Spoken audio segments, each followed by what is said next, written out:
عليكم ورحمة الله وبركاته.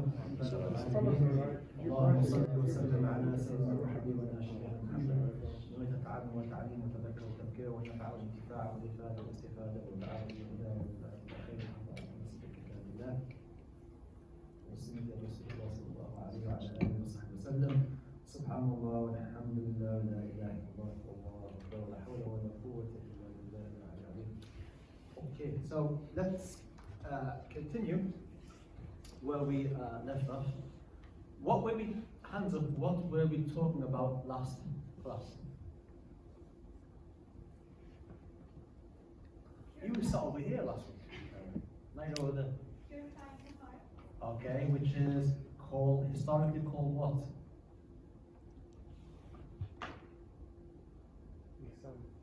Hand up.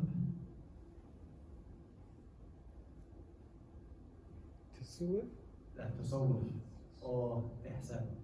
Okay, so that's what we basically what we're looking at, simplifying the chaos. A historical look at how ihsan has been preserved, understood, and transmitted.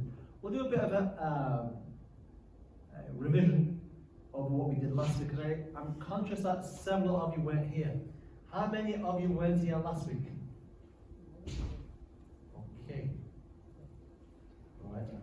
So as it stands at almost nearly half. These lectures are built up of lectures prior. So if there's things that you may ask that have already been covered, I will refer you back to the previous lectures. Simply because it will take too long going go over ground we've already covered previously. Thank you very much. Alright, bismillah.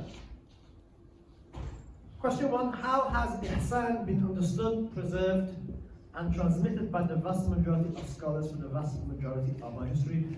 An important question, when it's placed in a historical context, gives us more clarity. Okay? Again, I'm giving historical perspectives on the subject matter of ihsan. And number 2, how to recognize who is an authority and who is not when it comes to ihsan. Obviously, everybody follows someone's interpretation, but whose interpretation are you following? Are they qualified? What makes them so? And how do we judge? The 3 dimensions of our deen, who can tell me what they are quickly before we? Islam, Iman, Ihsan. Okay, Islam, which are the 5 pillars, Iman, which are the 6 pillars, Ihsan. The subjects historically that have dealt with these 3 dimensions of our deen is fiqh, deals with the 5 pillars, and obviously goes further beyond those 5 pillars. And we have the 4 Sunni schools known as the Hanafis, the Maliki, the Shafi'is, and the Hanbalis. In Aqidah, the subject of Aqidah, we have 3 schools, the Ash'ari, the Maturidis, and the Tafweed of Ahl Hadith. I put Tafweed in there, which means non-specific interpretation. Why have I done that? Because there are people who call themselves Ahl Hadith who don't do that. Yeah. And what do they do instead? Ta'weel. No. Well, yeah, they do ta'weel, but what kind of ta'weel? Literal ta'weel. Yeah, literal ta'weel. They would never admit to doing that, by the way. That's one of the things that they held against the Ash'aris and Maturidis, that they did ta'weel. That's something the argument was that was an innovation. And today's class, obviously continuing on, is ihsan, which is ihsan is to worship Allah as if you see Him, and if you cannot, then know that He, Allah, sees you, which historically has been the focus of the subject called tasawwuf, which in English is called Sufism. Okay? So historically we're going to look at this. So questions, where did tasawwuf come from? What role does it play in the deen or religion of Islam? And most importantly, what is the command of Allah about it? So what is a Sufi?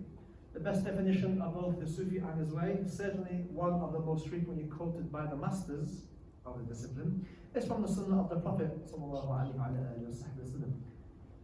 My voice, I think, is going to go. So this is where you guys come in and help, inshallah. Zuhair, last week you proved to be a good reader. So, Bismillah, say my voice. Allah Most High says, he who is hostile to a friend of mine, I declare war against. What have I highlighted there? Friend of mine. Hands up. What have I highlighted? Just two people awake at this class. Anybody else awake? Could you wake yourselves up? Just wake yourself a little bit. Otherwise, what have I put in bold there? Come on, you university students, for goodness sake, you can't tell me what I've highlighted. You guys over here, what have I done? What have I put in bold? Right, why do you think I've done that?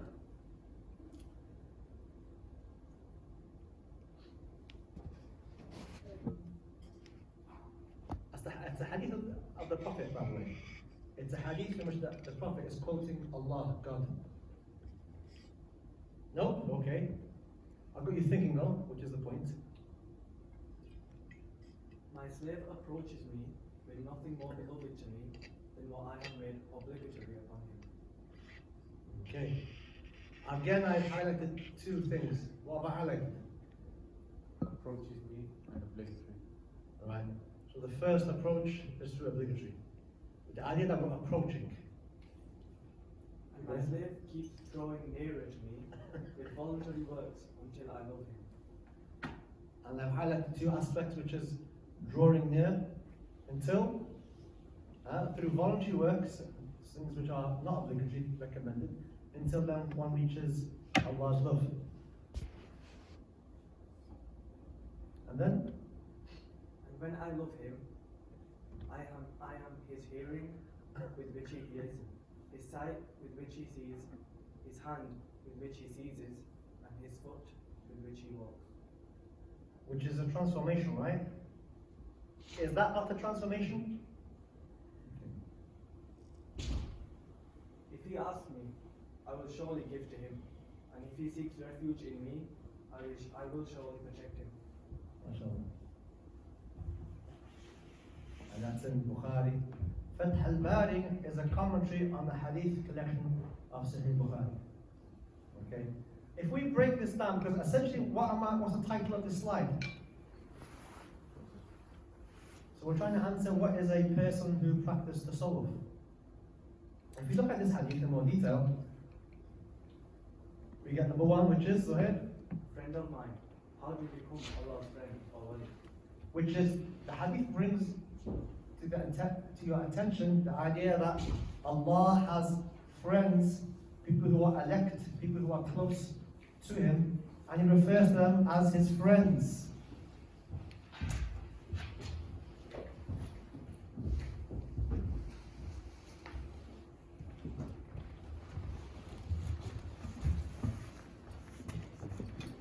Shall we sit down now? So the friends, that's important. The hadith begins with bringing to your attention that Allah has friends. You may think that every Muslim is a friend of God. Not in this sense. Not in this sense. And then? Approaches me. This is a journey to become closer to Allah. So the idea that we are on a journey towards becoming closer to God. Alright? The end result is that you become a friend of His. So that the Prophet is drawing your attention to God has friends, awliya, and these friends, how do they become His friend? Well, the first thing, approaches me. So it's a journey, becoming closer to God. Through what? What I have made obligatory upon him, draw closer to him by doing the obligatory. So the initial drawing closer to God is through that which has been made obligatory. What has been made obligatory for us is what? Hands up. Adam. 5 pillars of Islam. 5 pillars of Islam. Anything else made obligatory for us? The 6 pillars. In the sense that in we... Aqidah. To believe in certain attributes that Allah the possesses. attributes of God, His angels, books, which is called, historically called Fard what? Fard Ain. Fard Ain, that which is a knowledge which is obligatory on every single Muslim. So what's the first step to drawing closer to God? Hands up. Which is called, which comes underneath the obligatory. Keep going to him. keeps drawing nearer to me. So the idea that there's still closeness to God after this. Why do my 5 prayers? I do this, I do that. Yes, but in order to achieve this great rank of the love of God, then it requires something extra. Okay? Because the slave of God keeps drawing nearer. Keeps drawing nearer to God, but with what? With voluntary works. Voluntary works. Basically, everything which is not obligatory. Everything which is not obligatory. Read the Quran, doing dhikr, giving acts of charity. All the huge amount of works that a human being can do, they are called voluntary works. Okay? Voluntary. Okay, things which are recommended. Alright? Shout out a couple examples.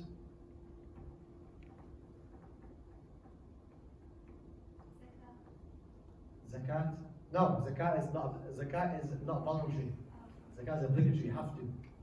Although some would wish it was voluntary, but no. Giving charity. Giving charity. Charity and zakat are 2 different things. By the way. Amir? Amir? I heard the voice. And the voice wasn't your voice. Voluntary fast like Monday and Thursday. Yeah. Asif, welcome back. Thank you for coming. Something voluntary, recommended to do? Yeah. ISOC as well, voluntary. Charity week, voluntary. Discover Islam week, could argue maybe far of that, to be honest. But there's a vast majority of things. Alright, doing dhikr, salawat on the Prophet, tasbih, tahmid, your heart's content. Are we still following this hadith, by the way? Going back to the hadith. Zuhair, what happens next? Until I love him. What do you notice about God's love here? It comes after what? Hands up. The love of God is achieved when? After voluntary work. After voluntary work, which is built over, obviously, the obligatory work. The fact that you're doing extra gains God's love.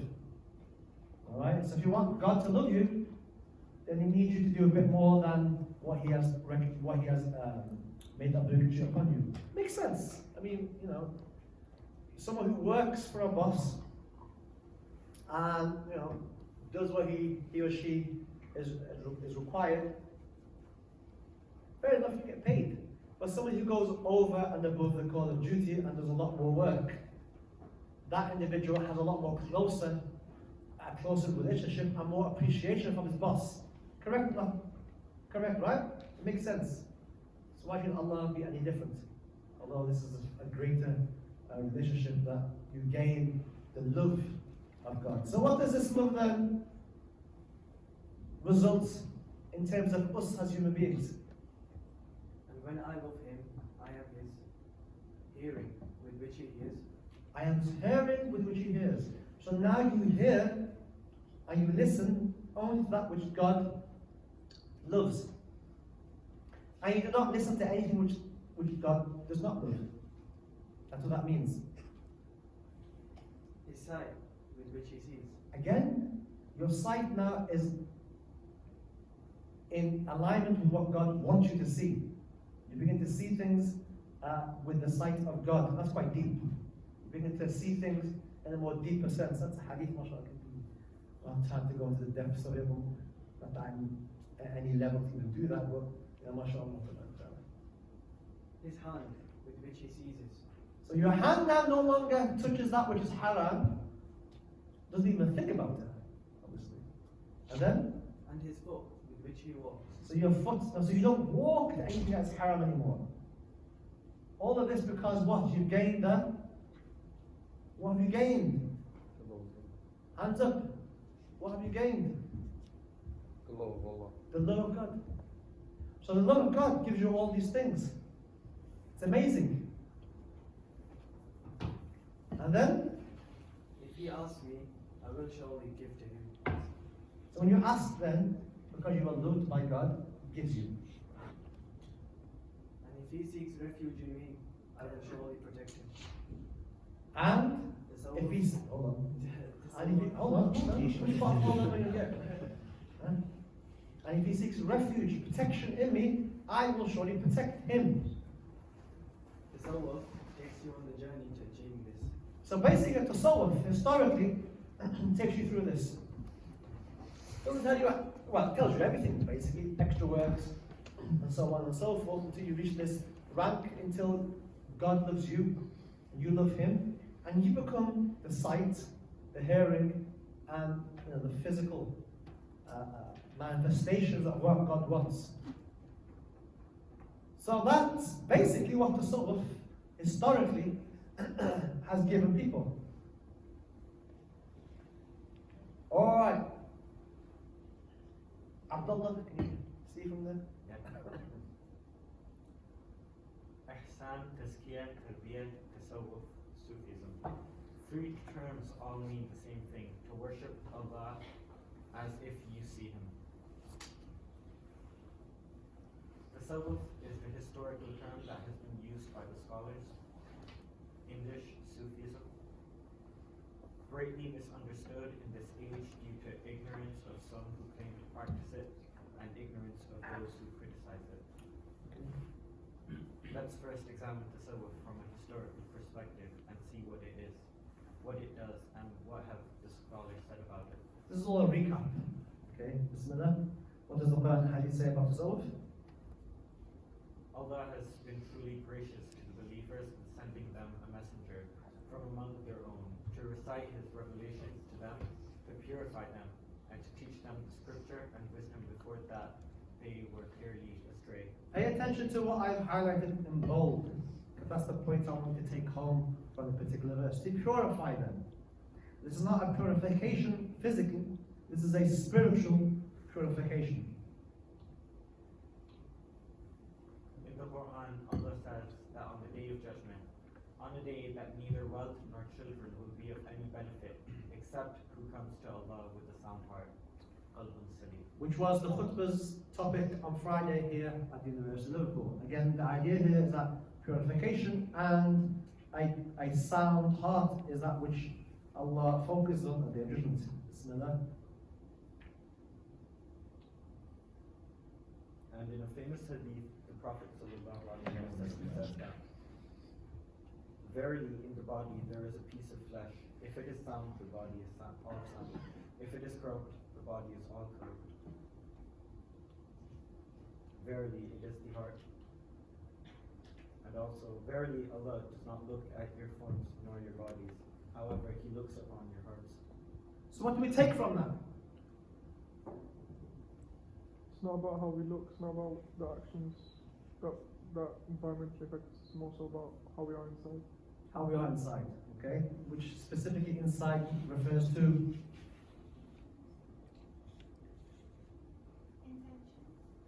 well, in terms of a piece of flesh, specifically is the heart, which the intention resides within. Actually, intentions we're going to go to very soon. Keep going. Mindful of these commandments, the Islamic scholars have worked out a science, ilm, of analyzing the states of the heart and the methods of bringing it into this condition of soundness. So what is this knowledge? In the fullness of time, as we have discussed earlier, science acquired the name Tasawwuf, in English, Sufism. A traditional label for what we might nowadays more intelligibly call Islamic psychology. Why would you call it why might you call it Islamic psychology? So, hands up. Because it has similarities to Freudian psychology in terms of the id psychology. That's not what I was expecting, but go ahead. Because it has similarities to Western ideas of psychology in terms of the id, the self, and the ego. Okay. Yeah. Asad? If it were to be translated into Arabic, it would be ilm al-nafs, and nafs itself is the id, the ego, the inner self, which in itself is looking at the knowledge of oneself. Oneself, yeah. That's it. That's it. All right, keep going, Abdullah. Islamic psychology, tasawwuf, and its importance. Therefore, it is of the utmost importance for any believer that he/she should be concerned with their soul and the states of the heart. Sufism is the knowledge of states of the human soul and heart, through which one recognizes the diseases of the heart, how to replace them and what to replace them with. So that is basically what tasawwuf is. The hadith prior, right in the beginning, tells you the journey, overall journey, and the love of God, and becoming closer to God. But the actual subject itself, in gaining you closest to God, depends on one's heart, depends on the cleanliness of one's heart, removing those things, those diseases of the heart, and replacing them with good qualities. Alright, so that's what tasawwuf is. So from now on, going forward, if somebody asks you what's this Sufism, what is tasawwuf, historically, that's what it is. Again, these slides will be available at the end. Please take some notes, because there'll be things that I will mention that are not on the slides that are very important for you to make notes of. So that's what it is. Alright? Keep going. How to purify the heart from blameworthy traits and replacing it with which is praiseworthy essential. It's called traveling, suluk, to become closer to Allah.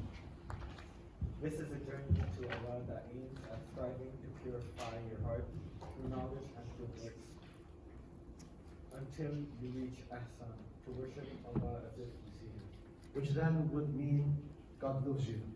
And the hadith we mentioned prior, all those benefits then come to you. You understand that? That slide is massively important.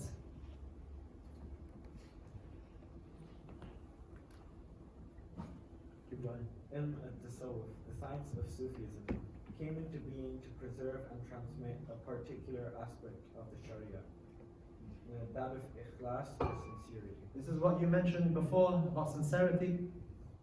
This is when it comes in now. It was recognized that the Sunnah of the Prophet was not only words and actions, but also states of being, that a Muslim must not only say certain things and do certain things, but must also be something. What must they be? And when I love him, I am his hearing, with which he hears, his sight, with which he sees, his hand, with which he seizes, and his foot, with which he walks. If he asks me, I will surely give to him, and if he seeks with refuge in me, I will surely protect him. That's a state we're looking for, which results in worshipping God as if you see Him. That's what we're looking for in Bukhari. Alright, you remember last week's class I spoke about ihsan and its relationship to Islam, specifically Islam, the 5 pillars. More precisely, what is ihsan's relationship to the Sharia? Okay, to that which is halal, which is haram. The Sharia deals with haram, halal, that which is prohibited, that which is obligatory. So, does that have any connection to ihsan or spirituality? Ishaq?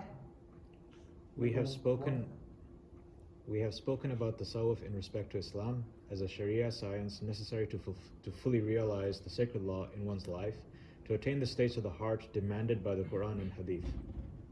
This close connection between Sharia and tasawwuf is expressed by the statement of Imam Malik, founder of the Maliki school. He who practices tasawwuf without learning sacred law corrupts his faith, while he who learns sacred law without practicing tasawwuf corrupts himself. Only he who combines the two proves true. So here you have the famous Imam Malik, who's from the Salaf, from the early generation of scholars, the great scholar of Medina, highlighting the importance of gaining the balance between the outward and the inward. So he says, he who practices tasawwuf without learning the Sharia, the sacred law, he only corrupts his or her faith.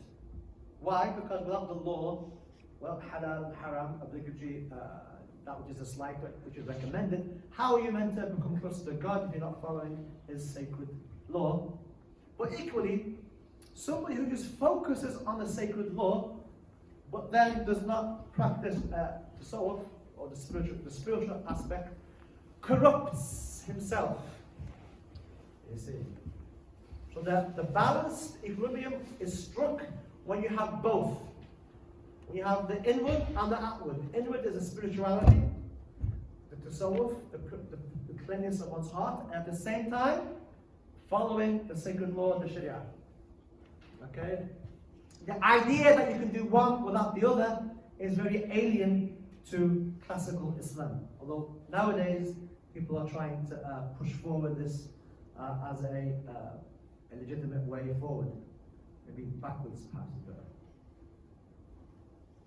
Okay, keep going. The Sharia commands one, for example, in many Quranic verses and prophetic hadiths, to fear Allah, to have sincerity towards Him, to be so certain in one's knowledge of Allah that one worships Him as if one sees Him, to love the Prophet more than any other human being, to show love and respect to all fellow Muslims, to show mercy, and to have many other states of the heart. These are things which are obligatory. You must have as a Muslim. You must have these things in your heart as a Muslim, otherwise you are deficient. Okay, these are obligatory things that you must have.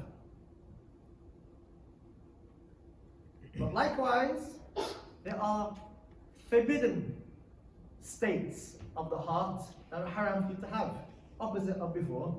So, envy, malice, pride, arrogance, love of this world, excessive, anger for the sake of one's ego, showing off, and so on. Al-Hakim al-Tirmidhi relates, for example, with a term transmission, Sahih Hadith, anger spoils one's iman, as the bitterness of aloes sap spoils honey. So these things are haram to have. So the result of tasawwuf is human change. If you reflect upon these states, those which you must have and those which you must not have, obligatory to attain or to eliminate, we notice that they proceed from dispositions. Dispositions not only lacking in your human heart, but acquired only with some effort. If you don't have mercy in your heart, you have to try and find a way of having that. It takes effort. If you have no love in your heart for God or His Messenger, it's effort. Okay? All these things require some kind of effort. Most people are not born with these things. Your own primordial state, your fitrah, may be a lot more easier, maybe a lot more gentle than others, but generally, some of these characteristics, some of these states of the heart require work. They're not like that and you get them straight away. So this results in a human change. Okay? That is profound, that the Quran in many verses refers to it, Allah refers to this change, this spiritual change as a purification. Okay, an example, he has succeeded who purifies himself. Allah says in the Quran, he or she has succeeded if they have purified themselves. Okay. Bringing about this change is the aim of the Islamic science of Sufism or Tasawwuf, and it cannot be termed an innovation because the Sharia commands us to accomplish this change. The Sharia requires you not to hate people, not to have anger, not to have jealousy, not to have enviness, not to have all these things. You're required. And you're required to love and have mercy and favor people over yourself. Yes? Which subject gives you that? This is the subject that gives you it. You can't get it from books of fiqh or aqidah, or you go to a nice lecture and you hear about it and all of a sudden you have these things. It's not like that. I wish it was. But to call it an innovation is ridiculous because we are commanded to have these things. So at the practical level, the nature of the science of purifying the heart, like every other Islamic subject, requires that the knowledge be taken from those who possess it. This is why historically we find that groups of students gathered around particular sheikhs to learn this subject of Sufism. While such tariqas or groups, past and present, have emphasized different ways to realize the attachment of the heart to God, commanded by Islamic revelation, there are some features found in all of them. I've highlighted two words there, tariqa, which can be called groups. In fiqh you have madhab, right? You have the 4 madhabs. In Aqidah, you have the 3 schools. In the realm of spirituality, tasawwuf, you have schools or orders, Sufi orders they're called tariqas. I will talk more about that at the end, inshallah ta'ala.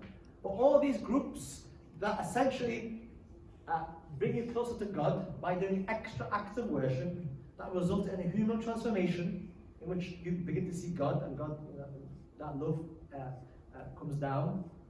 All of these ways, all of these orders, all these tariqas, all these groups, they have 2 things in common. Learning knowledge from a teacher by the example. So this is a subject matter, you've got to have a teacher, you have to have a sheikh. You cannot achieve this by yourselves. Rectifying yourselves cannot be done. Can you cure yourself? You have to go to a doctor. If you get sick, you go to a doctor. And how much more so for the heart that has diseases, you have to go to a specialist. Then, methodically increasing one's iman or faith by applying this knowledge through performing obligatory and supererogatory, nafil, recommended acts of worship.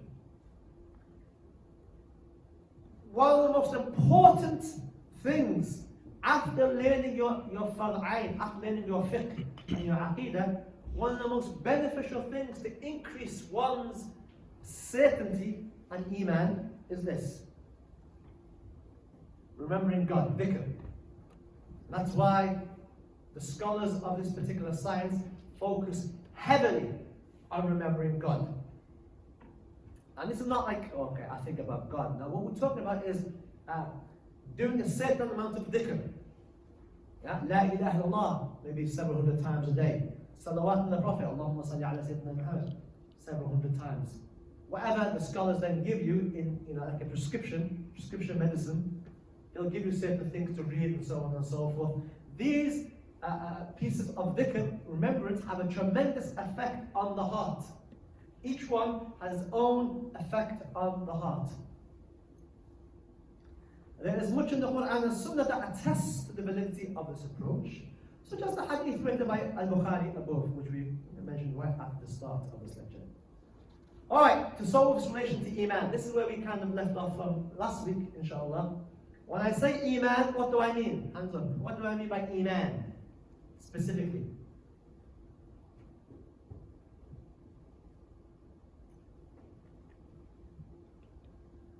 Iman. Faith. And precisely, I mean what? The 7 things, the book. 6. You got one, huh? What's the extra you've added? Some people have them.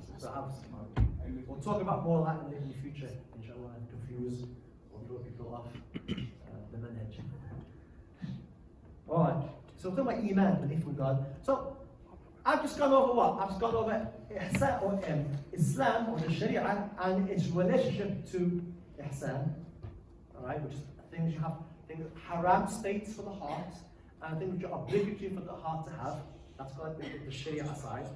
But how does Iman or the Aqidah, belief in God, his angels, his books, how does that come in with Ihsan? And why does Iman need Ihsan? Why does faith need Ihsan? What's the relationship? This is where we left off last week, inshallah. Bismillah. Keep going. Tasawwuf's relation to Iman or true faith, the second pillar of the Islamic religion, which in the context of the Islamic sciences consists of Aqidah or orthodox belief. All Muslims believe in Allah and that He is transcendently beyond anything conceivable to the minds of men, for the human intellect is imprisoned within its own sense, impressions, and the categories of thought derived from them, such as number, directionality, spatial extension, place, time, and so forth. So God in our mind is restricted to these. Our minds cannot perceive that which has no beginning, no end. The physicists are nodding, so I've won them over. Allah is beyond all of that. In His own words, there is nothing whatsoever like unto Him. If we reflect for a moment on this verse, in the light of the hadith of Muslim about Ihsan, that it is to worship Allah as though you see Him. Let's pause. The slide before talks about The idea that God is not this body or this thing that we can see and perceive, physical. Right? Okay, why? Because he's beyond. There's nothing like him. But yet the hadith that results in you worshipping God as if you see him, how does that connect? How do we go from worshipping God as if you see him when we are told there's nothing like God? When we are told that God does not occupy a particular direction or space. Can you see my point there? Alright, so let's answer that.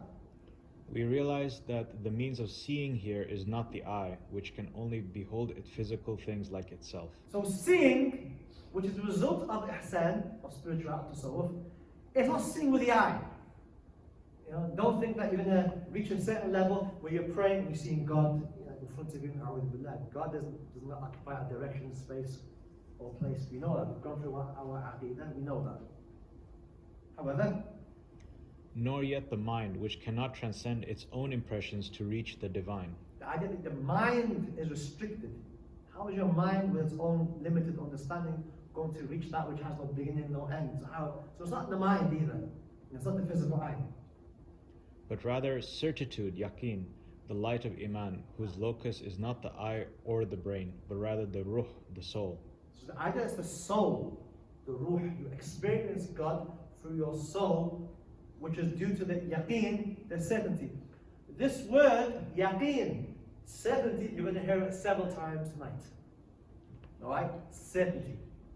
Do you know when people say, oh, my iman is low? What they're really saying is that their certainty is low. Historically, that's how it's looked at. When people's iman is low, to be more precise, your yaqeen, your certainty in your faith has decreased. And tasawwuf, one of the main things, increasing your certainty. And that's done in many different ways. So the seeing of God is not through an eye or this imagination that you have, you try to imagine God, but it's something through certainty in you, that grows in your heart and in your soul. Allah has created within each of us the soul, whose knowledge is unobstructed by the bounds of the created universe. It's amazing. The soul is such an amazing creation that when Allah talks about it, Allah Most High says, by way of exalting the nature of it by leaving it a mystery. Say, the soul is of the affair of my Lord. so it's such an amazing fact. God sort of like leaves it as a mystery. Doesn't go into it. The soul is of the affair of my Lord. Now, it's the true understanding of the soul, Allah knows it. All you need to know is that it's there, and it's an amazing creation within you. Alright, Bismillah. The food of this ruh, the soul, is dhikr, or the remembrance of Allah. Again, we'll come back to this issue of remembrance of God. So the soul, again, the soul is that which is going to perceive or going to see God. Alright? What food? Does it have food? Yes, it has food. What does it eat? Remembrance of God. But the more dhikr, the more remembrance, the more classes, the more dhikr, the more Quran, all these things feed your soul, which then increases your certainty. Alright? Do you get that connection? Dhikr, certainty. The more dhikr, the more certainty. The less remembrance of God, dhikr is remembrance. The less remembrance, the decline of one's yaqeen, certainty, and iman then follows on. Okay? Which is why when people come to classes and do their prayers and do their remembrance and read things and so on and so forth, generally their certainty and their connection to Islam increases, and generally they don't feel that which other people who don't do those things feel. Makes sense? So why? Because acts of obedience increase the light of certainty and iman in the soul. And dhikr, remembering God, is the greatest of them, as is attested to by the Sahih Hadith by Hakim. Again, the issue of dhikr, remembering God, in all its various ways, increases one's certainty. And the Hadith then goes on to say, this is the Prophet talking, shall I not tell you of the best of your works, the purest of them in the eyes of your Master? the highest in raising your rank, better than giving gold and silver, and better for you than to meet your enemy and smite their necks, and they smite yours. The Sahaba said, what is it, Ya Rasulullah? And the Prophet said, remembrance of Allah Azza wa Jal. So the Prophet is telling you that remembering God is greater than what? Giving gold and silver, meeting your enemy, so on and so forth. It's one of the purest of things in the eyes of your Lord. Remembering God. Remembering God. Dhikr. Okay? How much remembrance of God do you do daily? Be under no illusion, we are not talking about your 5 prayers. We're talking extra works, right? Understand, we're not in the realm of praying 5 times a day. We are trying to gain God's love. So we become the seeing which He sees, the hand, metaphorically, which He sees us, so on and so forth. That's what we're after. And that requires you doing something extra, and this is one of the greatest things you can be doing is remembering God. Constantly, dhikr. And there's many hadiths that talk about this.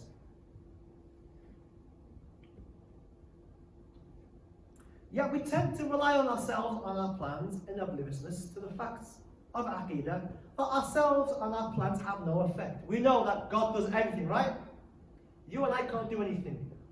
The fact you came here was not in reality by your own doing.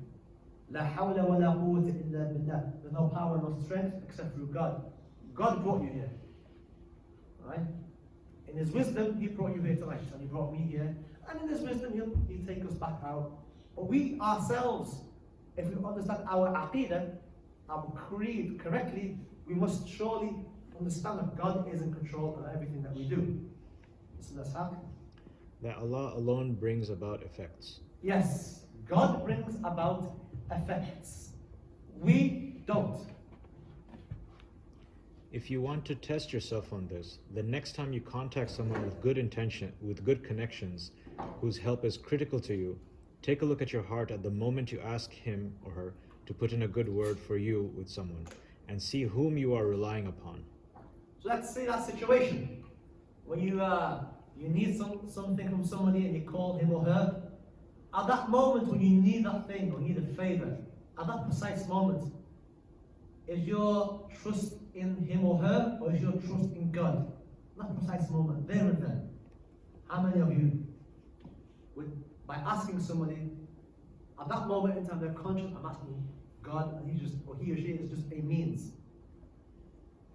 If you are like most of us, Allah is not at the forefront of your thoughts, despite the fact that He alone is controlling the outcome. So if I was to ask you, hang on, don't you know that God does everything, it's not you? Yes. So why are you at that precise moment are so wrapped up with this individual helping you?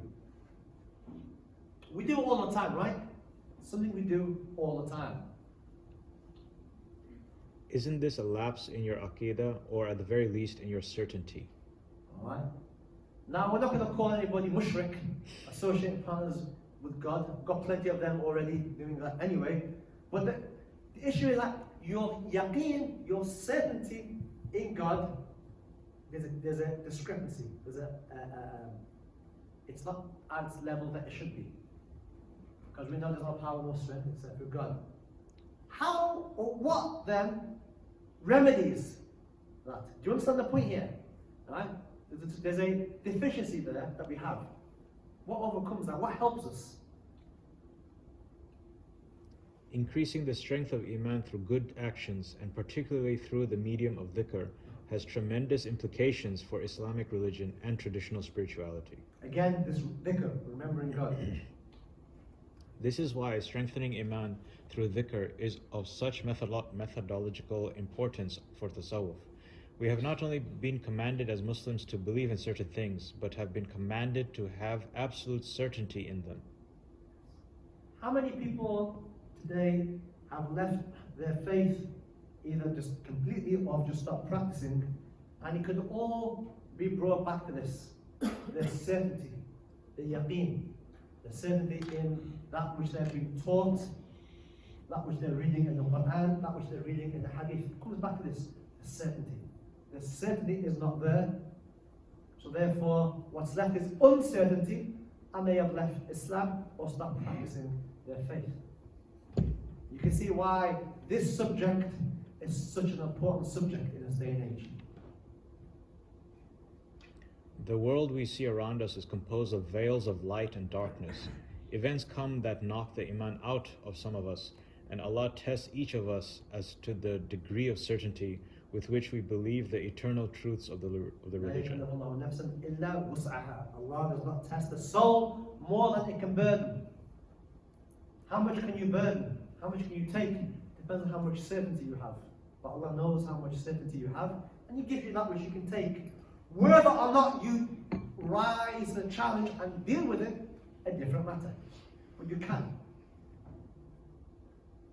It was in this sense that Umar ibn al-Khattab said, if the iman of Abu Bakr were weighed against the iman of the entire ummah, it would outweigh it.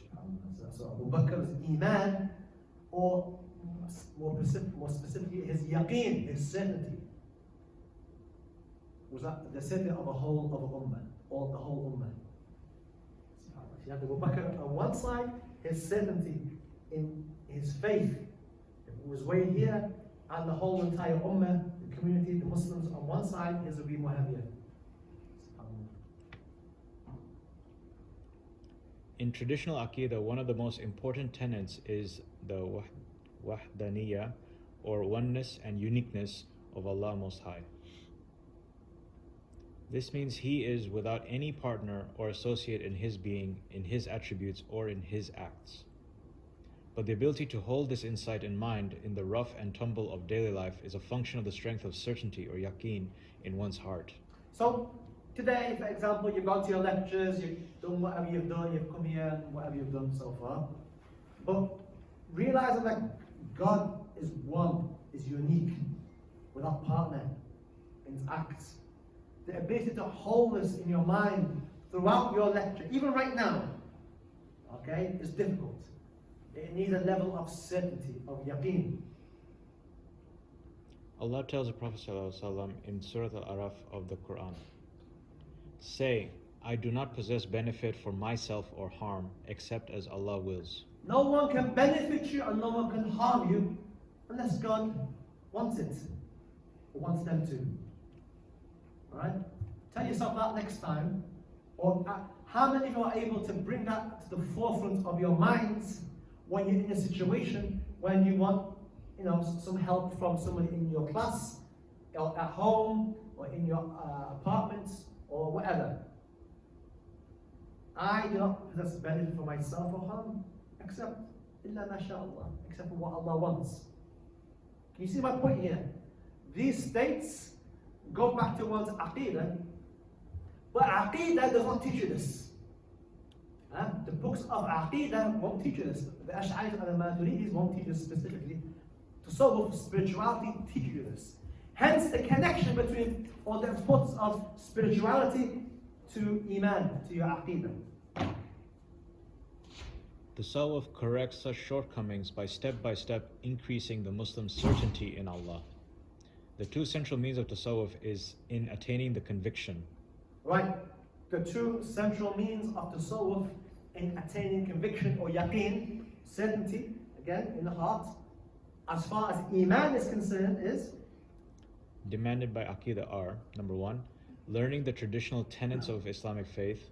So number one, learning those attributes of God, the 20 attributes of God, understanding God has no beginning, no end, no similarity. He's dissimilar to His creation. Okay, He's eternal. Right? Knowing all these things, knowing those things which are impossible for God. Okay, we've done all this before. Right? Knowing the Prophet, 4 things that are obligatory for prophets to have, 4 things that are impossible for prophets to have, those which are permissible for prophets to have. Knowing your aqidah, which is very simple. These things increases one's yaqeen. But is that it? Is that the only thing? Or is there something else? Well, there's something else, because that in itself will not give you the certainty that we are talking about tonight. We need something else. Number 2, and dhikr, deepening one's certainty in them by remembrance of Allah. So dhikr, remembering God. These 2 things increases your iman, your yaqeen, in terms of the 6 pillars. Knowing what the 6 pillars are, according to what has come down to us, and then doing dhikr. Alright? Similar to before. Similar to before. Not only your shirk, okay, and then doing dhikr. Again, dhikr is an important thing. It is part of our faith that in the words of the Quran in Surah Al-Safat, Allah has created you and what you do. Yet for how many of us is this day-to-day experience? How many of you today can say that they've experienced this? Allah has created you and what you do. We don't, right? Most of us are on autopilot. We don't recognize this. Up here, if someone was to ask you, oh yeah, Allah creates everything there. But here in your heart, do you see this as an everyday occurrence? Every second, every moment of your life, this is a reality. But do you know this in your heart? Is this something in your heart? Because the Tasawwuf remedies this and other shortcomings of Iman by increasing the Muslim's certainty through a systematic way of teaching and dhikr, it has traditionally been regarded as personally obligatory to this pillar of the religion also, and from the earliest centuries of Islam has proved its worth. Alright, let's take a break. We will pray Isha. For those who want to do, please go and do wudu. We're going to take about a 10-minute break while we pray. Everyone wants to freshen up or something. Please come back. Can I know where you are? You sat, took a mental note, and was sitting. I expect you to come back. Bismillah. So by the 3rd century, we start to find writings which can be understood as belonging to a distinct devotional school, unlike fiqh and aqidah. The increasing luxury and materialism of the Abbasid urban society, these were the people who were ruling at that time, spurred or encouraged many Muslims to campaign for a restoration of the simplicity of the prophetic age, specifically in the realm of spirituality. Purity of heart, compassion for others, and a constant recollection of God, or dhikr, were the defining features of this trend. So you begin to find this trend very early on, in which focusing on things that were less materialistic, because people at that time were swaying towards the material world, which is basically going against the early Muslims. So a group of Muslims now began to re-establish or to address this imbalance that was causing this spiritual problem. We find references to the method of muhasabah. Muhasabah here means self-examination. Why? Why do you mean self-examining? We're not talking about physically, we're talking about spiritually. To detect impurities of intention. Somebody over here mentioned intention, not over here anymore. But it's the issue of self-critical analysis. Am I sincere? Do I have compassion? Do I have jealousy? This is essential to the subject of tasawwuf. If you don't hold yourself into account, then how are you going to know what you have wrong? You don't check yourself. Okay, this is called muhasabah. And it's essential to the subject of tasawwuf that if when you find a sheikh, this will be a defining factor to be self-critical of yourself. Okay? We are masters of being critical of others. Yeah? When you see something wrong with other people, you can pick it out. But the question arises, why can't you pick it out in your own self? Are you perfect? No, you're not. And in most cases, what you're seeing on other people, imperfections, you have them as well. But why do you tend to forget yourself? And you're responsible for yourself, you're not responsible for him or her, you're responsible for your own selves. This idea of muhasabah, and it goes back to the hadith of the Prophet, in which the Prophet said, hold yourselves to account before God holds you accountable. Hasabu anfusakum. Hold yourself to account. Check yourselves now before God checks you. Okay? This is central to the central theme to the science of tasawwuf.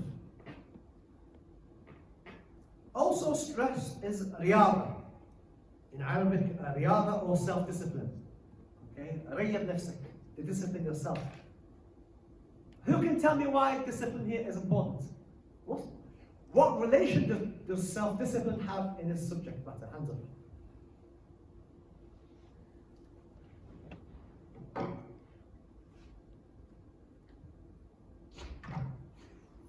guess if you can reason into the introversion, then identify the things that are lacking. Say, for example, you're prone to doing certain things that are presumably good for you, then you start to restrain yourself. Yep, exactly. So, muhasabah, self-examination to check yourself, and self-discipline. These are two central themes in the science of tasawwuf. Out of interest, how many of you is this new for? This type of these themes?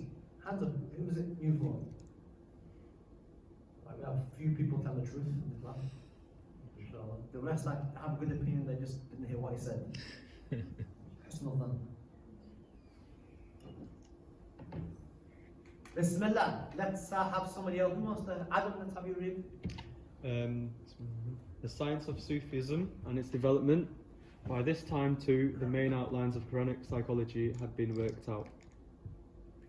The human, it was realized, was made up of 4 constituent parts. The body, jism, the mind, aql, the self, nafs, the spirit, ruh. Okay. Interesting? The first 2 need little comment. Less familiar, at least to people of modern education, are the 3rd and 4th categories. Right, so if we go back, so the ulama of tasawwuf, of Islamic psychology, ilm al-nafs, broke the human creature down into 4 parts: the body, the mind, the self, the nafs, and the ruh. Okay? And that's what they broke it down to. And we're now going to go in and talk about the nafs. Why is a nafs such an important thing in the science of tasawwuf?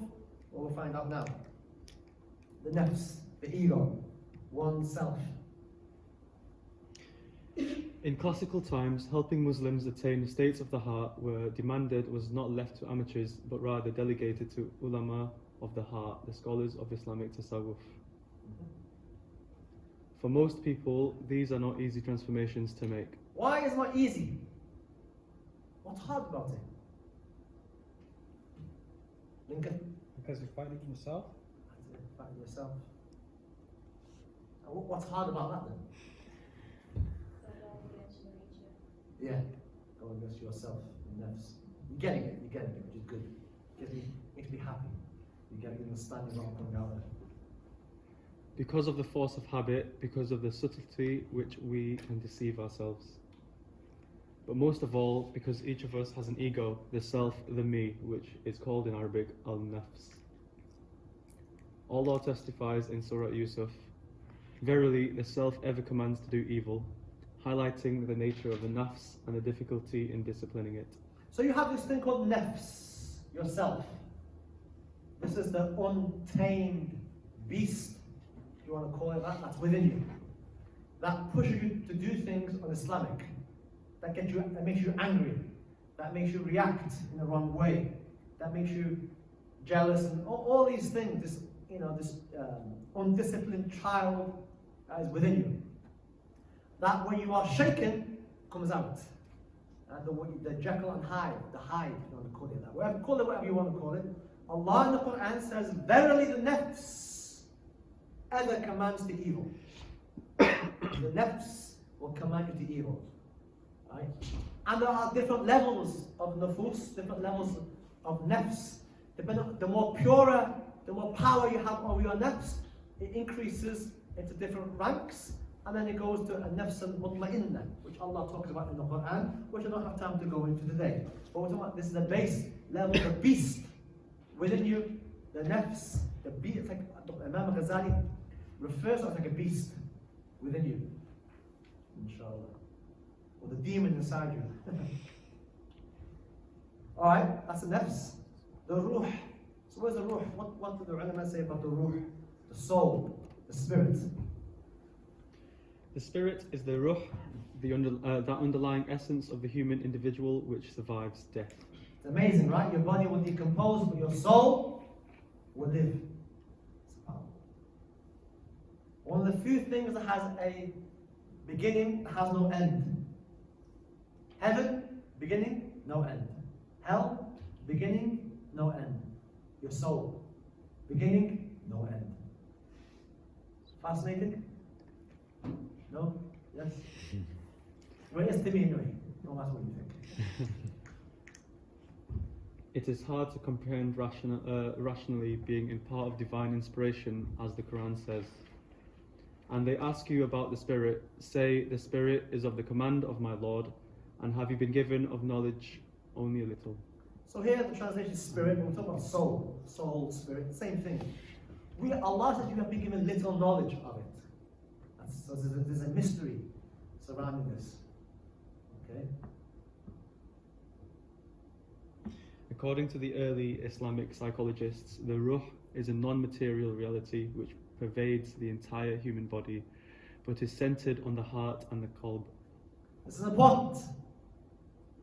The soul, according to the ulama of the soul, is a non-material reality. Okay, it's not tangible. Okay, your body is. The ruh, the soul is not. And pervades the entire human body, but its center is where? The center of the soul is where? The heart. The heart.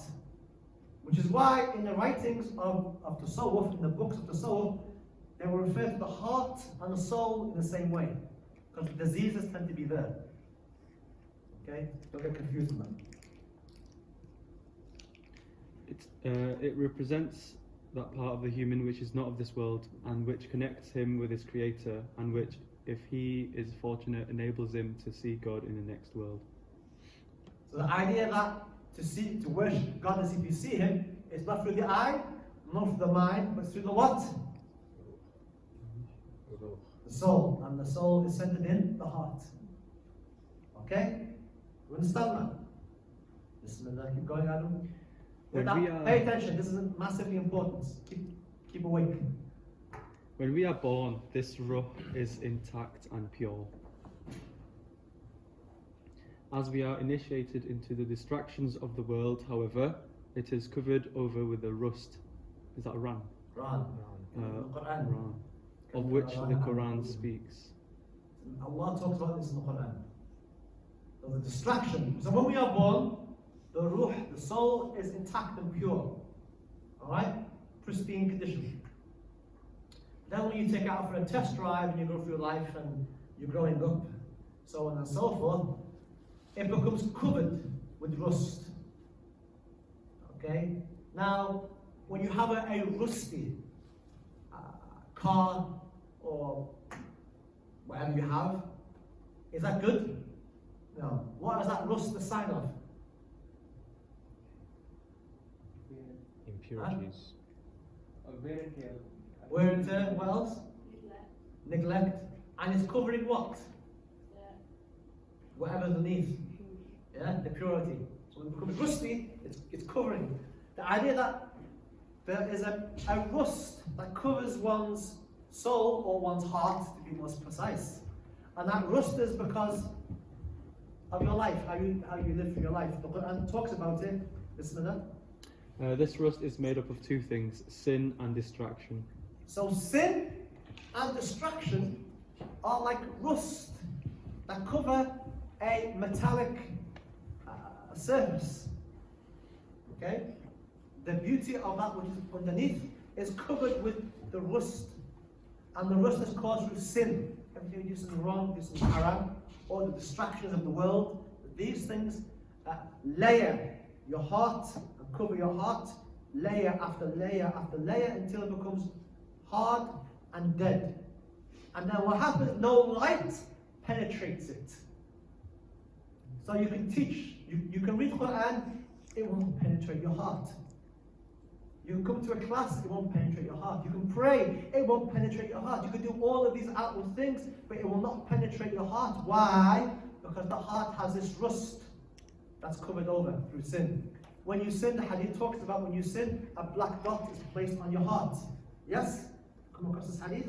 a black dot is placed in the heart. The more you sin, the more darkness covers your heart, and it veils the heart. Okay, like if you were to close the blind, you're no longer able to see outside. And the same thing with the heart. So sin and distraction. When through the process of self-discipline, these are banished, so that the worshipper is preserved from sin and is focusing entirely on the immediate presence and reality of God, the rust is dissolved and the ruh once again is free. MashaAllah. The heart is sound and salvation and closeness to God are achieved. So when you're doing, if you're remembering God, if you're learning about your faith and you're doing dhikr, remembering God, whether through your beads or reading the Quran or all of these things, then it removes this rust from your heart and your soul, and your soul becomes free, and then you are able to see God in a way that is befitting His Majesty. Then ihsan can be achieved. It is to worship Allah as though you see Him.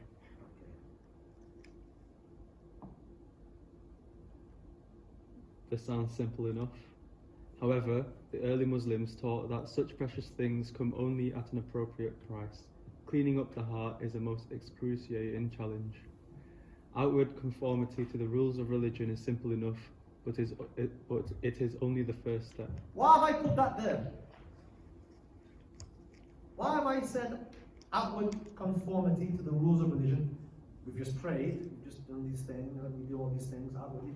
Why is that not enough? Why is that only the first step? Most people stop there, right?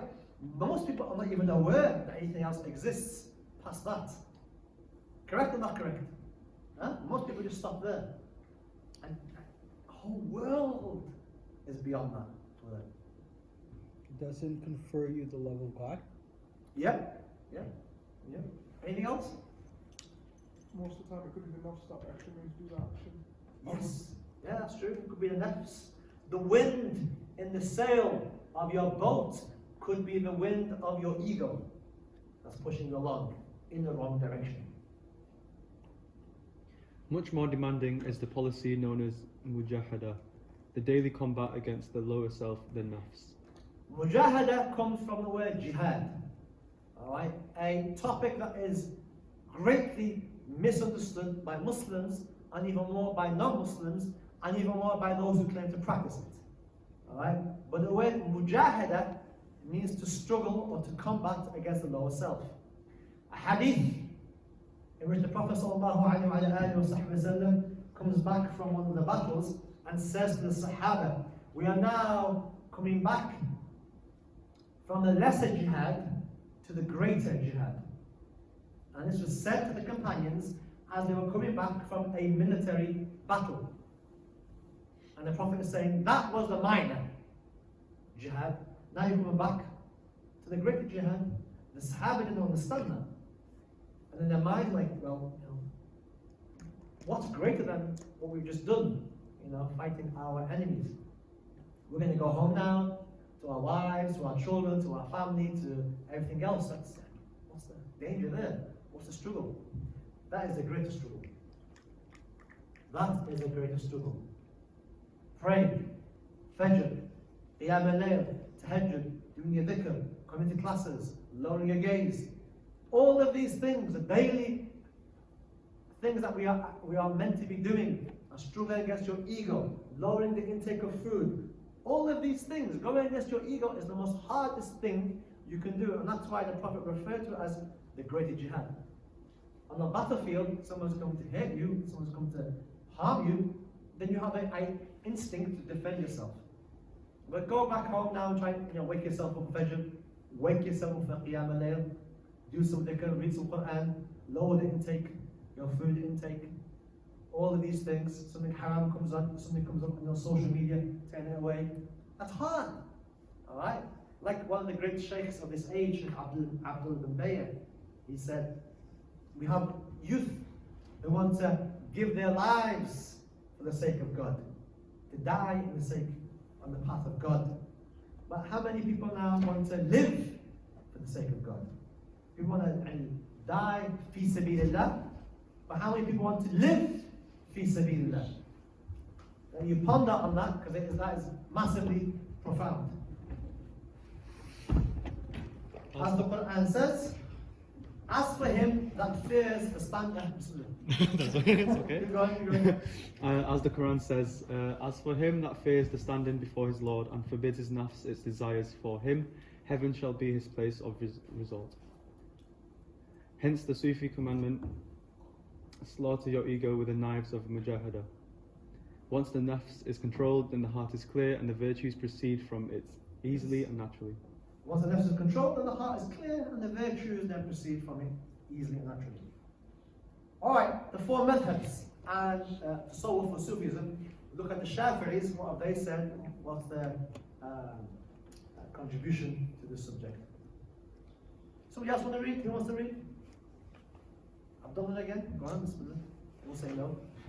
Because its objective is nothing less than salvation, this vital Islamic science has been consistently expounded by the great scholars of classical Islam.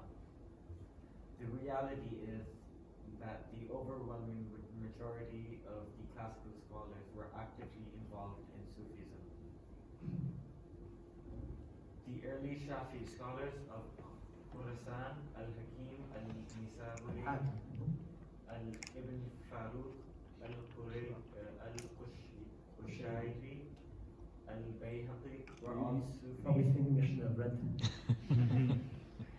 Were all Sufis who formed links in the richest academic tradition of Abbasid Islam, which culminated in the achievement of Imam Hujjat al-Islam al-Ghazali.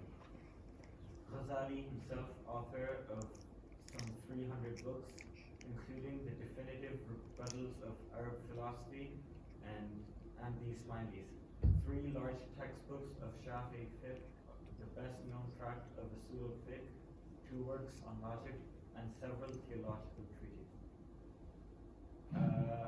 Also left us with the classical statement of Orthodox Sufism, the Ihya al-Muddin. Which is a massive contribution to the science of Tasawwuf or Sufism, is the Ihya al-Muddin by the great scholar Al-Imam al-Ghazali, and that's something that I'm teaching every Wednesday afternoon at Jammos. Those of you who are free should make an effort to come to that class, inshaAllah ta'ala. Imam al-Nawawi remarked, the great scholar Imam al-Nawawi said about Imam al-Ghazali's book, Were the books of Islam all to be lost, accepting only the Ihya, it would suffice to replace them all. the great scholar Imam al-Nawawi, somebody who in classical Sunni Islam is regarded as an authority, said about Ihya al-Muddin, this famous book, the revival of religious sciences, were all the books of Islam to be lost, except for the Quran. Accepting only the Ihya, it would suffice to replace them all. So what he's saying, this book is such an important book that if we were to lose all our books except for the Quran, this book would suffice us. That's Imam al-Nawawi, who's an authority in his age and still this day. Alright, with the map, okay, a bit there from the...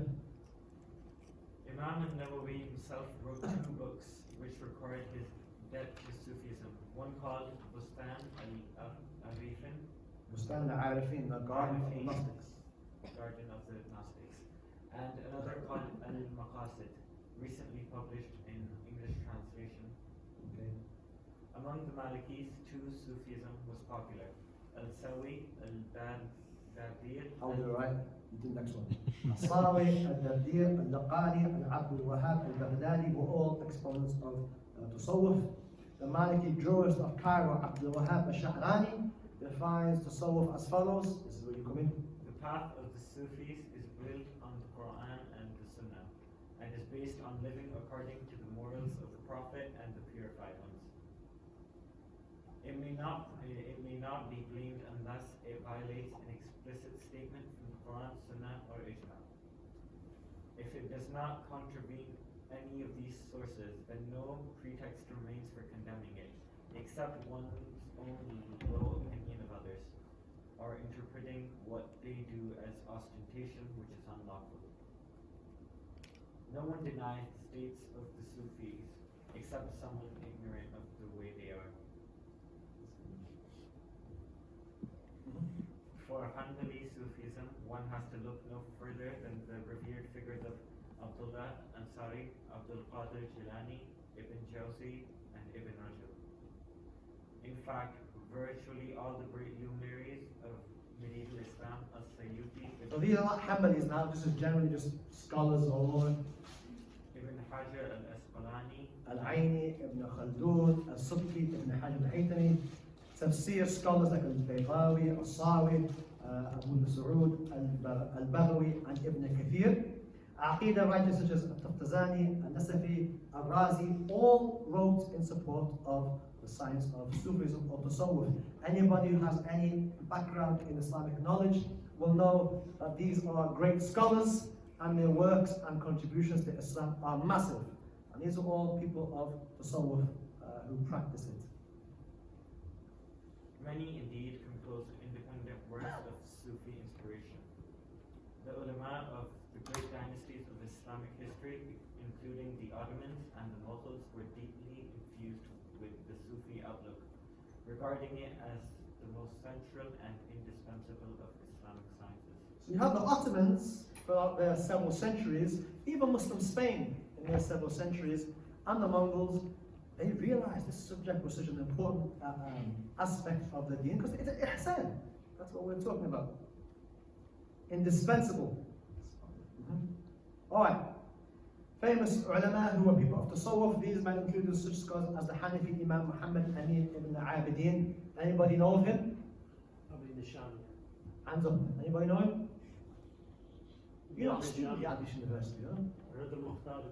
You're not a student at university, are you? At Yadish University? What course you doing? Pharmaceutical Sciences. What university? John Moore, yeah? What year? What year? No, finished. You finished, you're not a student at university. This is for the students. For the students. You like that way. So these men include the scholars the Hanafi Imam Muhammad Amin ibn Abidin, which is a famous Hanafi scholar whose book is regarded as the most authoritative book in the Hanafi school. Okay? Sheikh al-Islam Zakaria al-Ansari, Imam ibn Daqiq al-Eid, Imam al-Izz ibn Abd salam. Any bells? Al-Izz ibn Abd salam? Any bells? Should do. Bid'ah being classified into 5. That's Al-Izz ibn Abd salam, Abd al-Ghani, al-Nablusi, Sheikh Ahmed al-Sarhindi, Sheikh Ibrahim al-Bajuri, Imam al-Ghazali, Sheikh Wala al-Dahlawi, Imam al-Nawawi, someone who memorized 100,000 hadiths by memory, Abd al-Alim al-Mundari, famous scholar of hadith, the hadith master Murtada al-Zabidi, the hadith master Abd al-Uf al-Manawi, the hadith master Jalaluddin al-Suyuti, the hadith master Taqiyuddin al-Subki, all of whom memorized 100,000 hadiths by memory at least. And the famous Shafi'is, Imam al-Rafi'i, Imam ibn Hajar al-Haytami, Zainuddin al-Malabari, Ahmed ibn Naqib al-Misri, and many, many others. It's a sad thing that most of you do not know these names. That's a great shame. Because part of putting these names out is that you realize the great scholars whose names are on the slide give you an indication of how important the subject is by understanding who the people were who practiced this and endorsed it. Know your scholars. Imam al-Nawawi and Tasawwuf, we'll leave that time. And this is quite interesting. Ibn Taymiyyah and Tasawwuf. Don't you want to read? Ibn Taymiyyah himself, although critical of the excesses of certain Sufi groups, had been committed to a branch of mainstream Sufism. This is clear, for instance, in Ibn Taymiyyah's work, Sharh Futur al-Ghaib, a commentary on some technical points in the revelations of the unseen, a key work by the 6th century saint of Baghdad, Abdul Qadir al-Jilani. Although the work, throughout the work, Ibn Taymiyyah shows himself to be a loyal disciple of al-Jilani, whom he always refers to as Shaykhuna, our teacher. This Qadiri affiliation. Qadiri is the name of the tariqah, the Sufi order that Ibn Taymiyyah is referring to here. This Qadiri affiliation is confirmed in the later literature of the Qadiri tariqah, which records Ibn Taymiyyah as a key link in the silsila, the chain of transmissions of Qadiri teachings. Interesting. Ibn Taymiyyah, whose views on Sufism remain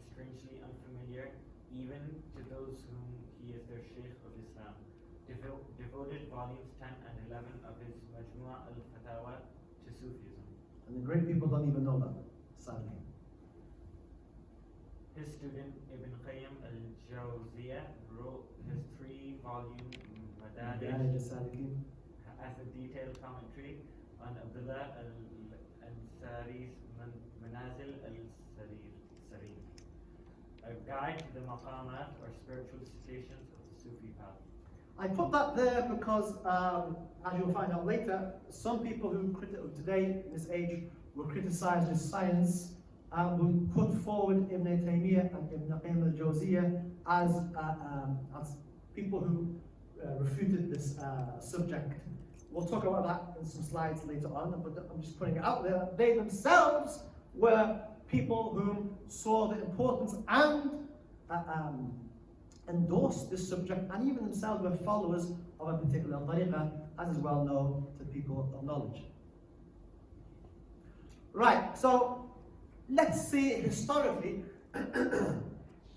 I've given you names of scholars in all 4 schools, but what role did Tasawwuf, the science of Tasawwuf, play in Da'wah? Bismillah. Anyone, the sisters want to read? Alright, there we go. Right at the back, so let me hear you. Further confirmation of the Islamic legitimacy of Sufism is supplied by the enthusiasm of its exponents for carrying Islam beyond the boundaries of the Islamic world. So you were quite famous for doing da'wah.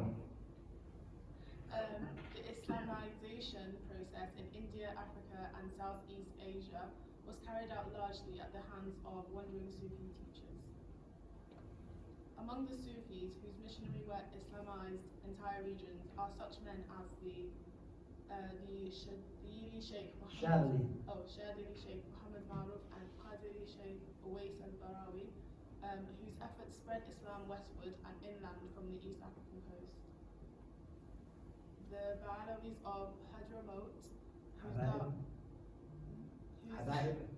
whose dawah resulted in the countries in the Far East, such as Indonesia, Malaysia, Brunei, as well as parts of Africa, such as Kenya, and parts of India, accepting Islam.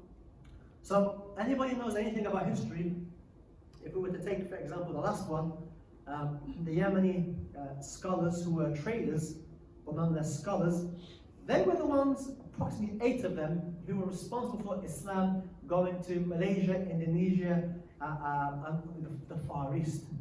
All right, that's historically verified. These are people of spirituality. That's well known. Okay, that cannot be denied. And the largest population of Muslims is Indonesia, that's what I heard. And Islam went there through people of Tasawwuf. All right, big topic. Who wants to read this one? Let me get the camera out. Get the camera. Oh, mashallah.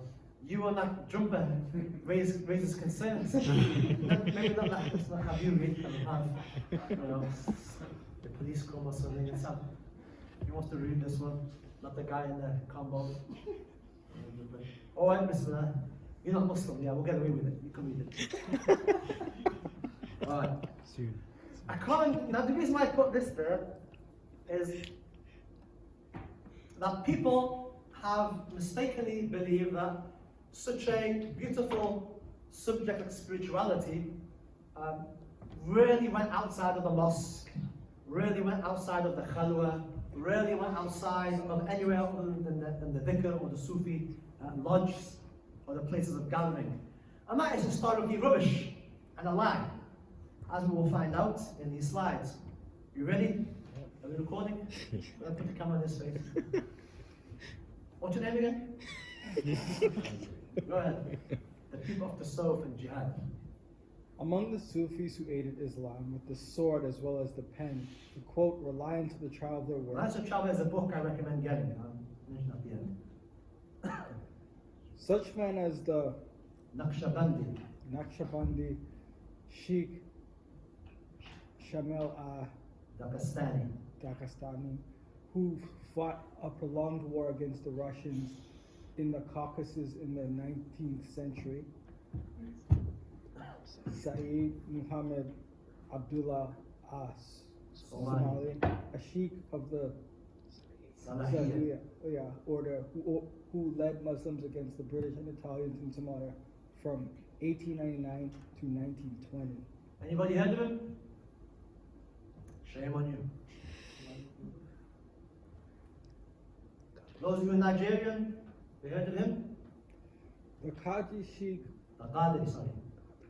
Qadri Sheikh Uthman ibn Fodi, who led the jihad in northern Nigeria from 1804 to 1808 to establish Islamic rule. Have you heard of him? Shame on you. Yeah, I know you have. Good. There's one true Nigerian. The rest of you are plastic Nigerians. Dr. Fakr al-Hajj Muhammad al The Ghawi mean that was like a tariqah, like a spiritual path. The Ghawi, Faqih means like someone who's pure, who's poor, like a name they give themselves. Al-Hajj Muhammad al-Ahrash. who fought the French in Egypt in 1799. Tijani. Tijani Sheikh al-Hajj Umar Tal, who led Islamic Jihad in Guinea, Senegal, and Mali from 1852 to 1864. The Qadri Sheikh. The Qadri Sheikh Ma al Ainain al Qalqami. Yeah, that's hard. What? Who helped? marshal Muslim resistance to the French in northern Mauritania and southern Morocco from 1905 to 1909. I'll do this one.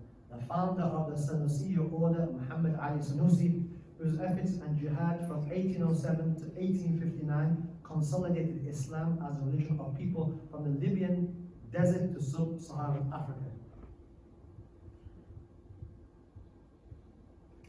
The Islamic obligation of jihad has been born with a special zeal by the Sufi orders. Sahal al-Din, who fought against the Crusaders, was a well-documented Sufi. Salah ad-Din Ayyubi. Anybody heard of him? No, come on, you must know. Yeah, you must know. Okay, good. Salah ad-Din Ayyubi was well. If you don't know who that is, then shame on you. You know, I can't give you everything. It's like you dial up and get all the information. Yeah, know your history. These are people, yani. How you don't even know who Salah ad-Din Ayyubi is? It's embarrassing. Learn your history. Fought against the Crusaders, was a well-documented person of Tasawwuf. All the great 19th century jihadists, Uthman, Danfodio, Hausaland, Al-Sanusi, Libya, Abdul Jazairi in Algeria, Imam Shamil, Pakistani, and the leaders of the Padri rebellion, Sumatra in Indonesia, were active practitioners of Tasawwuf, Sufism, writing extensively on it while on their campaigns. Nothing is further from the reality, in fact, that the claim that Sufism represents a quietist and non-militant form of Islam, a blatant lie that's been fabricated by people of this age. Alright, this is quite important. The role of Tasawwuf in the success of scholars. You want to read? Okay, so go ahead. It was perceived in all Islamic times that when a scholar joins between all the aspects we have spoken about, his words mirror his humility and sincerity, and for that reason enter the hearts of listeners. These scholars had such a massive success rate in their age that it was brought down to this, that they were people who purified their hearts, and because the heart was so purified, what came from the heart penetrated the hearts. And it was down to them mastering themselves, the egos, purifying the hearts. This is why we find that so many of the Islamic scholars to whom Allah gave tawfiq or success in their work were Sufis. Indeed, to throw away every traditional work of the Islamic sciences authored by those educated by Sufis would be to discard 75% or more of the books of Islam. Yes, if you would say that all the people who were followers or who practiced or at least endorsed it, if you told them everybody stand up, those sitting will be a few. That's the reality. Historically, the sitting will be a few people. For all of the reasons we have mentioned, the Tasawwuf was accepted as an essential part of the Islamic religion by the ulama of this ummah. The proof of this is all the famous scholars of Sharia sciences who had higher education of Tasawwuf, among them Ibn Abidin al-Razi, Ahmed Sirhindi, Zakaria al-Ansari, Aliz bin Abdul Salam, Ibn Taqid al-Layth. Al-Haythami, Shah Wali Allah, Ahmad Nadir, and so on and so on and so on. Just listed them there for you. These and many other Muslim scholars knew firsthand the value of Sufism as an ancillary Sharia discipline needed to purify the heart. And this was the reason that the ulama as a whole did not judge Tasawwuf to be a bid'ah through the ages of Islamic civilization, but rather recognize it as a science of ikhlas, sincerity, so urgently needed by every Muslim. And the Quran says, on the day that neither wealth nor children will be of any benefit except he or she who comes to Allah with a qalbun salim, sound heart. Coming back to that idea of the sound heart. Alright, now there's critics and there's criticisms, and I will end on this and then we'll end on the short summary, inshallah. Alright. Anybody wanna? As in other Islamic sciences, mistakes historically did occur in Tasawwuf, most of them stemming not from not recognizing the primacy of Sharia and Aqidah above all else. But these mistakes were not different in principle from, for example, the Israeliyat, baseless tales. Israeliyat, baseless tales of Bani Israel that crept into tafsir literature, or the mawdu'at, hadith forgeries that crept into the hadith, Aqidah with anthropomorphisms.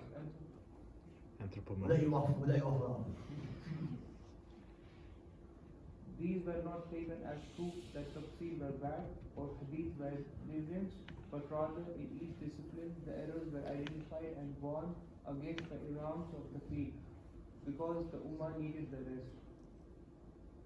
And such corrections were precisely what we find in the books like Kushari's Risala, Ghazali's Ihya, and other works of Sufism. So, we already know in Aqidah there were sects, right? And these sects had Mu'tazili views, and we know that some people had with Tajsim, with Jassama, had give Allah a corporal body, Tashbih, a whole bunch of sects, right? And they claim to be following the correct Aqidah. Do we now throw out the whole science of Aqidah because of some people who are deviated? No, we don't. In Hadith, people forged Hadith historically, and they were found out and they were rejected. Do we now throw out the whole science of Hadith? Do you throw the baby out with the bathwater, or would you throw the bathwater out? Do we keep the baby? Mistakes crept into every major subject. So with this, there were mistakes that were made, all right? But the scholars corrected those mistakes, and they criticized those who carried out those mistakes, and they kept the essence, because why are you going to remove ihsan? What are you going to do? How are you going to remove a whole aspect of your faith? A whole science that allows you to come closer to Allah. It doesn't make any sense. Correct the mistakes, remove the mistakes, but keep the essence.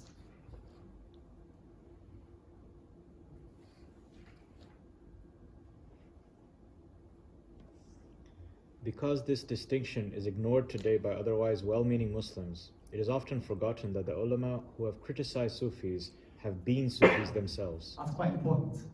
Those scholars historically who criticized Tasawwuf, historically, not looking at the last 200 years with the fitna that we're in right now, but historically there have been people who've criticized it. Some of the big people who've criticized have been people who followed the science themselves, such as Ibn al-Jawzi in his Talbis Iblis, the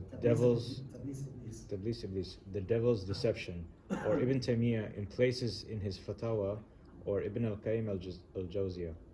Common examples, people like to throw these out today, despite them not being true and telling them about some of the criticisms were true, but people tend to forget that these people were actually people who were people of Tasawwuf themselves.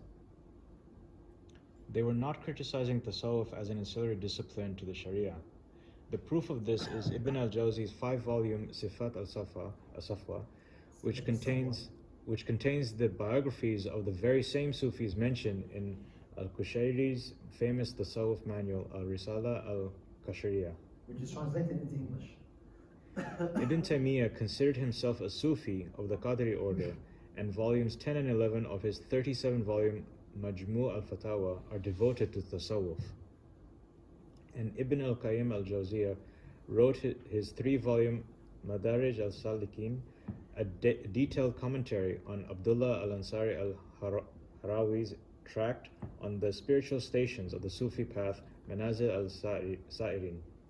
These works show that their authors' criticisms were not directed at Tasawwuf as such, but rather at specific groups of their time, and they should be understood for what they are. Okay.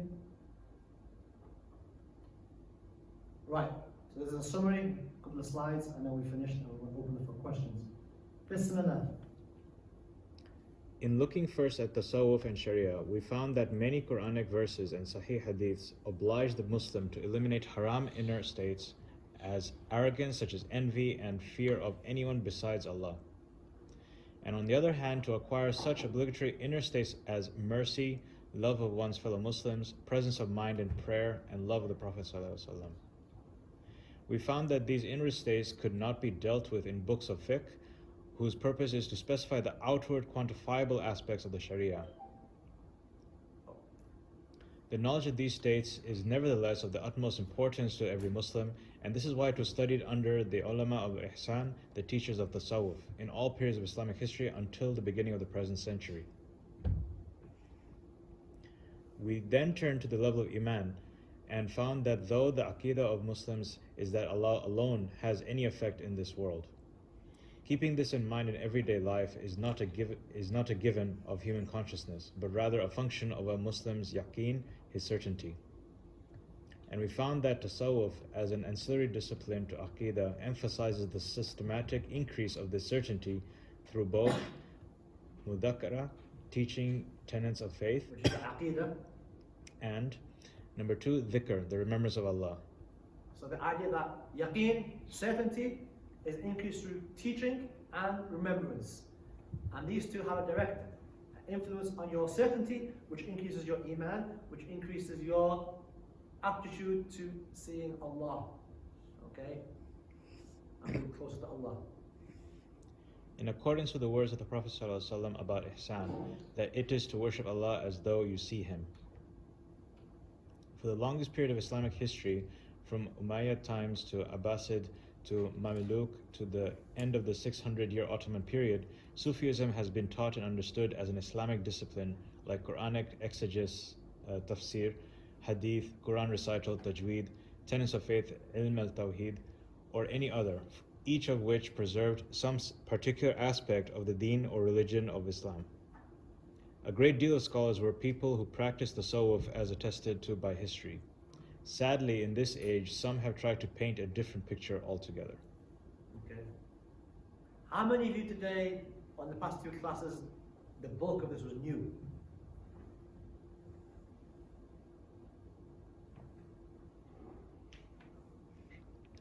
Tasawwuf is essentially good manners. Whoever has more good manners than you has more tasawwuf. Sufism is the knowledge of states of the human soul and heart, through which one recognizes the diseases of the heart, how to replace them, and what to replace them with. That's what it is. Etch that, burn that into your minds. That's what it is. Alright? Good manners. And knowledge of the state of the human heart and soul, through which one recognizes the diseases of the heart, through muhasabah, self-critical analysis, and then mujahada, going against your ego, and replacing them with good aspects, good qualities that our Prophet ﷺ has mentioned and obliged us to follow. How to purify the heart from blameworthy traits and replacing it with that which is praiseworthy is central. You have to struggle against the nafs until you're in control. Okay. The idea that until such point, your nafs will control you, and then the rust will increase, and you just won't get any further to God. Allah does not allow people with wretched hearts to be close to Him. Never been the case. People who purify the hearts, then they are eligible to become close to God. Alright, that's why such a massive emphasis in the Quran talking about the heart. The purity of your heart, and you're close to Allah Azza wa Jalla. And the pure, Allah only accepts pure. It's called traveling, suluk, to become closer to Allah. This is a journey to Allah that aims at striving to purify your heart through knowledge and good works, until you reach ihsan, to worship Allah as if you see Him. And this is why the discipline of tasawwuf has been preserved and transmitted by tariqas or groups of students under a particular master. This is when I'm going to talk about this issue of tariqas or groups of students, or people call it madhab and fiqh, schools of aqidah.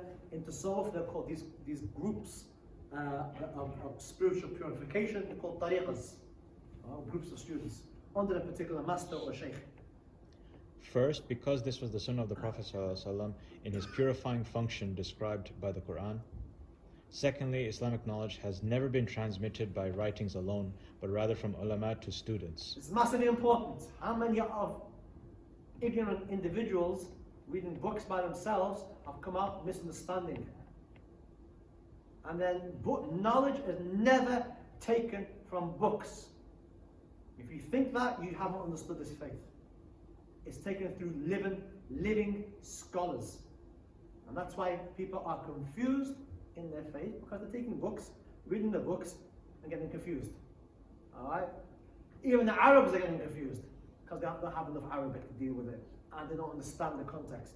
And in English, even worse, because it's people translating the wrong way.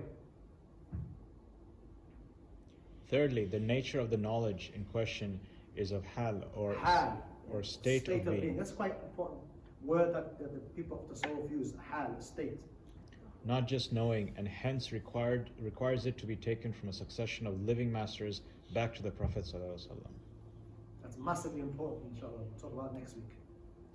For the sheer range and number of the states of the heart required by revelation effectively make imitation of the personal example of a teacher the only effective means of transmission. I implore you to know what that word means. Right? Implore, you know what that word means? Okay. No? Emphasize, beg. Emphasize, beg, I plead. Plead, yeah. I plead you. Find people who've gone through this process, who've worshipped Allah for the obligatory, and then gone through the supererogatory, the nafil and the sunnah and so on, until Allah loves them. Until they are now seeing with the sight of God, seizing with so on and so forth.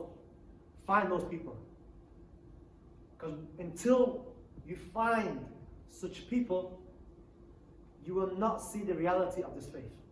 And I say that with full confidence. I'm not exaggerating. When you find such people who've gone through that hadith that you mentioned right in the beginning, alright? When you're with them, when you're even looking at them, you will find your certainty increase. And for a lot of you maybe who have never experienced such people, alright, go, find these people. They exist, they're out there. Alright? Maybe in difficult places to get to, but they exist. Until you see these type of people and are in company, and the women and men, by the way, not just women, not just men, women and men, you will not understand the reality of this faith. And some people will reject what I'm saying, and they'll be mahrumin, masakin, make dua for them. But as somebody who, I remember myself how I was before, and now I know myself going and sitting and seeing these people. These are the closest thing you will see to the Sahaba, to the Prophet. The closest. Alright? People who, looking at them will increase your yaqeen, your certainty. Being in their presence, you see the power of this religion. Find the friends of God. The hadith says what? The friends of God. I become whoever wages war against a friend of mine. Then the hadith then talk about how someone becomes a friend of God. Find those people. And then when you find those people, hold on to those people. I'm not one of them. I'm not being humble. I am not. But I've traveled and I've spent time with people who for me, they represent this inwardly and outwardly. And people who have met them, who have sat with them, mashallah, ta'ala, you see this, you see the deen. Until then, you haven't seen the deen. You don't believe me? Just go and see for yourselves. Find these individuals, and then come back and tell me was I talking rubbish or not. If you haven't, you won't understand what I'm talking about. But go, see, taste, witness, and experience this, and then come back and tell me. All right, the Sheikh, Murid, and Tariqah. These are quite important topics, inshallah, we'll briefly go into. Who was reading? Bismillah. Needs a sheikh, a master, who himself has traveled the path and has been transformed. Which is what I was just talking about. This subject is a sheikh. And this subject isn't something that is you read from books and all of a sudden you have transformed. No, this is someone who himself has worked upon himself under a sheikh and then has reached the level that the Prophet has talked about. And the sheikh then recognizes that this person has reached ihsan, and then that sheikh then makes him a sheikh, and he has his own students. Okay? So you need a sheikh, a master, who himself has traveled a path and has been transformed. Conditions exist that the sheikh must have. See next lecture. Next lecture I will talk about that. Sure. Right? Why? Because it's going to tie in with an important lecture, which is who is an authority and who is not. And I kind of think that's probably the best place to put that in the next week's lecture, inshallah ta'ala. The sheikh must have an unbroken chain of transmission back to the Prophet. Very important. Why? Okay, what is an unbroken chain of transmission? Who can tell me what that is? An unbroken chain of transmission. What does that mean? In Arabic it's called sanad. What does it mean? Those of you who know. Narrations from one trustworthy person to another all the way back to the Prophet. So in light of this topic, so it would be one master, one sheikh learned from the Prophet, or say Sahaba, and then he taught it to his students all the way to us. But it goes back to the Prophet. right? Anybody else want to add more eloquently than he's right, but who can say it like? No? Basically, an unbroken chain of transmission. What's a chain? It's a chain, right? You can imagine a chain, right? If I was to throw the chain out, Zuhair is holding one end of the chain, I'm holding the other end of the chain. The chain is linked, right?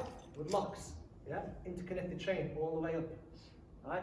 Those connections are scholars. At the end is the Prophet. And I'm part of this, I'm at the end of the chain. I'm connected through my scholar, to their scholar, to their scholar, back to the Prophet. And in the context that we are talking about, being connected through an unbroken chain of transformed human beings back to the Prophet. And the Prophet did what? He transformed the Sahaba. Those Sahaba transformed the Tabi'een. And the Tabi'een transformed the Tabi'een right down to the present age. You have to be connected to a Shaykh through an unbroken chain of transmission back to the source, the Prophet himself. Sallallahu alayhi wa sallam. And this is what I'll talk about next week in a bit more detail, inshallah. The student is called Murid.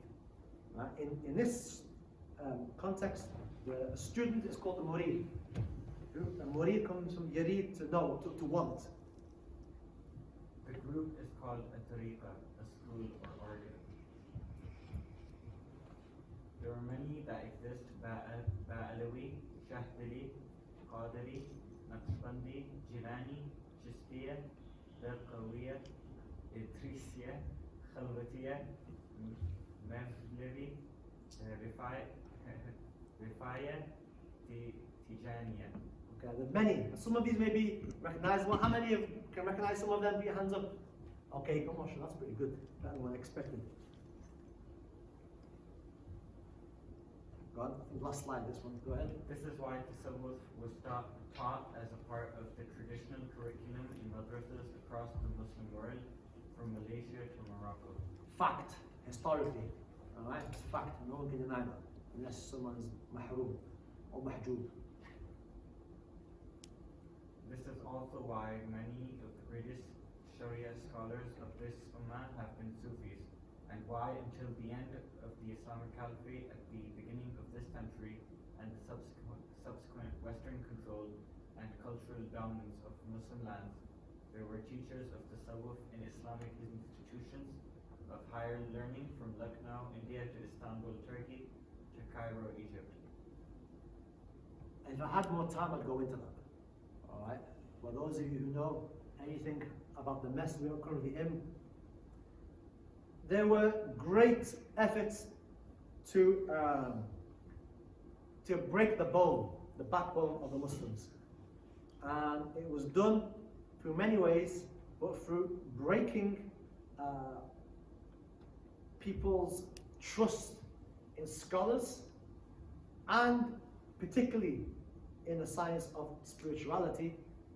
Massive effort was done there from outside forces, historically, massive, and that's been historically verified. If you read, there was massive focus on that.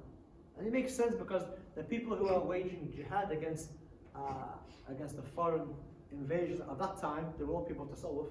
So there was massive academic focus and trying to understand this and trying to destabilize and to remove the trust that people had in those sheikhs. And if you think about it, and ihsan, what kind of Islam? Well, ihsan, what are you left with? Praying, which is mashallah good, and believing, but where's the experiencing? And that's what we've been left with. Right now, that's what people are advocating, a lot of these sects in this day and age, like get rid of spirituality and you're left with nothing, just dryness. You see. All right. Any sister wants to read this? You're reading the back, are you? We'll end off on you. Allah Most High says, "My slave approaches me with nothing more beloved to me than what I have made obligatory upon him, and my slave keeps drawing nearer to me with voluntary works until I love him. I love him. And when I love him, I am his hearing with which he hears, his sight with which he sees, his hand with which he seizes, and his foot with which he walks. If he asks me, I will surely give to him, and if he seeks refuge in me, I will surely protect him." Can you imagine the ummah being like that? Imagine the ummah. Imagine whole countries like this. I will surely get, and if he seeks refuge and protection, I will surely protect him. Imagine the whole countries like that. And then you see why we're in a mess. We don't have this anymore. Imagine, do you think there won't be no Palestine? That'll be gone. That'll be dealt with. Iraq, Palestine, Yemen, all these other, Syria, they won't be dealt with. But we don't have this reality.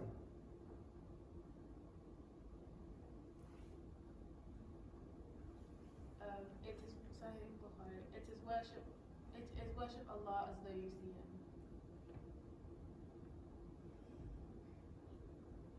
And you ponder on that. Who doesn't want this? Who does not want to be loved by Allah? Who does not want to be the hearing which he hears, the sight which he sees? Who does not want to be protected by Allah, to be loved by Allah? Who doesn't want that? What kind of Muslim in his right mind doesn't want that? Who does not want to worship Allah as if you see him? Let that sink in, inshallah. Last slide. Recommended reading. These are things which are massively important, inshallah. The Mas'ud Khan, The Place of Tasawwuf in Traditional Islamic Sciences. I've used a lot of that in today's lecture. Number 2, how would you respond to the claim that Sufism is bid'ah? Also important. Abdullah, you can make your way around here to put this up while I'm asking questions. Islamics. The third one is beautiful. This one here, Islamic Spirituality, the Forgotten Revolution. One of my most favorite articles that I've ever read. Islamic Spirituality, the Forgotten Revolution. That left such a big impression on me some 20 years ago, and it still does today. Massively important, amazing, as well as the first two as well. The Meaning of Tasawwuf is also useful. This is a book out, this is a YouTube lecture, The Traits of the True People of Tasawwuf, if someone wants to listen about this. I hope you take some of these serious because there's a lot of information there, and if I was sat where you were, I'd be like, I want to know more about this because this is something that without it, I don't imagine my faith being or doing something worthwhile. So this is something massively important to any believer. This book, Sufism, its essence and the traits of people, I have it here. Excellent book, very small book, well worth getting, inshallah. Goes through the basics, inshallah. The Realities of Sufism by Abdul Qadir Isa, translated by Abdul Aziz Suraqa. This book here. Quite big, but really, really, really good. A lot of things I don't have time to go into. If you want to know more about this science of Ihsan, this is the book to get along with these books. Buy them, you've got them in your library. And you read them when the time presents itself. But well worth getting, inshallah. The book, The Rise of a Traveller, very famous book, mashallah, well worth having. Al-Maqasid, excellent book as well. These two books deal with fiqh, but there's a big section about spirituality. This is useful. It's a story. Meeting with reality, my road to Tasawwuf. This is a very nice article, less academic, but quite nice, light article where somebody has written about how his journey towards Tasawwuf, meeting scholars of the like that I've mentioned tonight. Well worth having a look at. And generally, any talks on YouTube, I don't say this often, by these scholars, Hamza Yusuf, Zayd Shakir, Sheikh Nuh Keller, big sheikh who talks about Tasawwuf in English. Anything on YouTube by him is really, really good. Abdul Hakim Murad. Translated talks by Habib Umar bin Hafid and Habib Ali Jeffrey, if you can find them in English, really good. And Yahya Rodas from America, very good. Any of these talks from these scholars in English will give you a lot more information for those of you who are interested in this, inshallah, which should be all of you. And if you want to see spirituality talked about in more depth, then Wednesday, inshallah, there'll be class on that, inshallah ta'ala. Which brings us to the end of that lecture. We'll have questions. Should anybody want to leave, you may leave. For those who want to ask questions, Bismillah.